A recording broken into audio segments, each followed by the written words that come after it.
Hello YouTubers, and today I am going to be reviewing this, finally. So this is History of the Daleks set number 8. So yeah, these have just started to finally pop up in B&M stores this week. They've taken forever to get up to the north of England, but you know, here we are.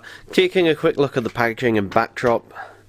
You can see the backdrop is not a bad one of Spyragon, and you can see just about there, in fact, have a look, yeah, you've got, I can't remember the name of the file, but he's waving. I think it would have been better if actually we had the Supreme Dalek coming out of there, but yeah, it's quite a nice little backdrop for these two Daleks. So yeah, and then obviously they come in the standard box with a bunch of information, which some of it is wrong, but anyway, let's get into these Daleks. So, when these were first shown off and announced, the major thing about these is that they are the wrong colour. At least for me, they are completely the wrong colour. So, I've done a separate video which I should, if I remember, to link in the description, but basically, there is no gunmetal grey Daleks in Planet of the Daleks, and I'm not going to say anything more on that because I did a whole separate video on that. So the colour of these Daleks is inaccurate. It is just completely inaccurate. Now, if I quickly, and I should have done this beforehand, if I quickly grab one of the Day of the Daleks previous releases, you can see it's mainly exactly the same. I will say though, the Day of the Daleks one is has a bit more of a shiny gloss finish. This one still has, you know, a bit of a shiny finish, but basically this one has a lot of a more metallic shiny finish. So yeah, it's only something you can really notice in person. Excuse me, but other than that, you know, it's the same old, same old. So yeah, obviously there are three major differences with this release compared to the previous release. So if we move this one out of the way, so let's just review this one. So the main difference, you know, we all saw immediately was the eye stalk. So yeah, now in this story, I can't remember whether it was just one. There might have been two Daleks that had this eye stalk at some point, but during Planet of the Daleks, the Dalek prop, the eyes, basically the discs kept breaking off, and so they basically had to keep replacing them with the eyes of basically other goon props, which is why the eye looks like this. And yeah, it's not a bad sculpt if we just compare it to obviously the standard eye that we've had for since the range started of classic Daleks. And just having a look in the front there, it seems to be slightly indented a little bit more.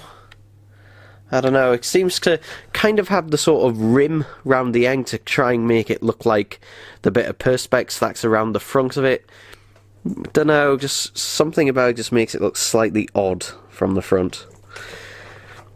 And also, obviously, another difference is that this one having a grey gun, and for some reason, again, both of these have silver guns. Now, there is one Dalek in the story that does have a slight silver gun. That's mainly because I think the paint is coming off it, but there is one that has more of a silvery gun, but not both of them. And here's my first issue with it. So, to anyone who, you know, may get offended or shit themselves that I say anything negative about this set, please stick around, because, you know, I'm gonna cause you an aneurysm, so yay.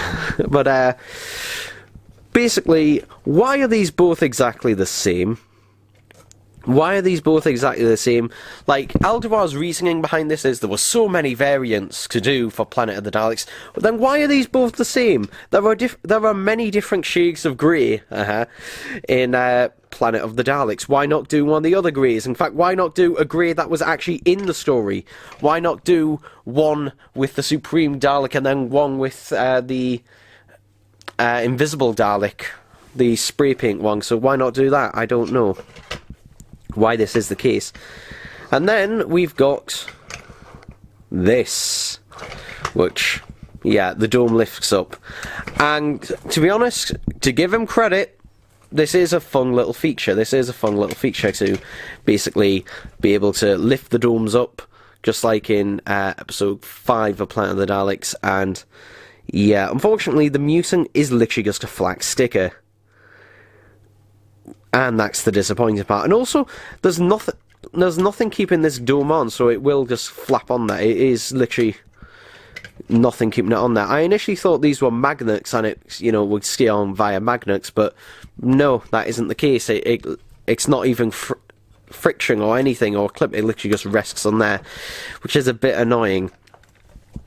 It does still completely turn through 360 degrees, like that. But then we have this, and oh, this did not need to look like this. This could have been much, much tidier. Like, basically, the hinge at the back didn't need to be shown. If Alduar and Character were such great engineers, like, this hinge did not need to be shown.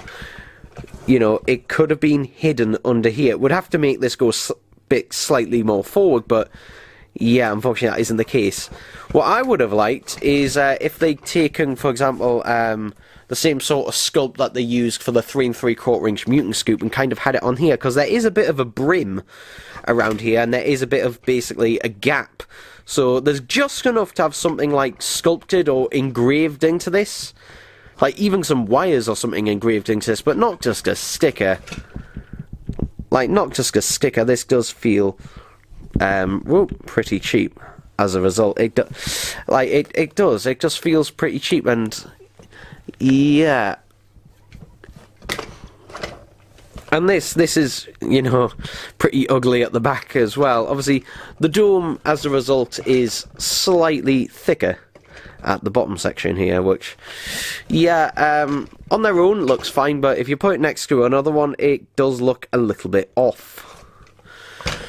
Now, here's the thing. This, I don't mind if it's just like a one-off kind of thing, or maybe occasionally used, but I don't want to see this on every single Dalek release. Because, yeah, that is completely an eyesore, and also the dome just flapping about like that is not great. For some reason, the dome lights this time are white. For some reason, I don't know why they haven't just left them clear, but yeah, they're white, which is a bit odd. And also, the ball joints are also a bit of a funny colour as well, because they are unpainted as ever. So yeah, which is why the ball joints on this one just look a bit off as a result. So yeah, I will say this is a pretty good army builder pack. Like, if the colour, the inaccurate colour doesn't bother you, and the hinge at the back doesn't bother you, then yeah, this is a really good, just army builder pack. And it also goes against what Alduar has said in the past. In the past, Alduar has said, B&M doesn't allow for 2 of the same figure in any set. So it's just like, well, what's this then? The thing that there are 3 major things that annoys me. 1 is the inaccurate colour. 2 is that they're both exactly the same. They're both exactly the same, just like, that there are truly many variants you could do for planets, so why have these ones both be the same? But, and then there's that unsightly hinge at the back. Overall, I can still appreciate, I still do quite like it, the fact that it, does have this feature, and it is quite a nice little feature. And I could see this being reused, for example, on a Resurrection Dalek. In fact, it could have technically been used on an evil Dalek as well. Yeah, I don't want to see this show up on every single Dalek release, because it just kind of would ruin the look of them. I would say if you've had your fill, if you got the day set, which are starting to be restocked at certain B&Ms, if you're happy with the day set and you're not looking to army build, this is a very easy one to just skip. But yeah, not a bad set,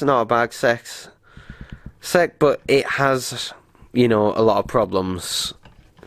But yeah, and just to note, basically, this set and the History of the Daleks set number 6, I think it is, the evil one. Evil of the Dark set are the only ones I've got so far at the new sets, mainly because basically in B&Ms, even if they don't have the stock out, doesn't mean they haven't had stock delivered. For example, I technically could have got these yesterday if they had been processed. Unfortunately, they were still on a pallet, and they were still needing to be processed. So yeah, if you're ask, if you can get the scarf to look in the back to see if they've got a delivery in, and also maybe ask a second staff member, because for me I had to ask 2 different staff members the same question. One did nothing, the other one actually went in and looked, and lo and behold, here we are. So yeah, but there we go, people, there we go.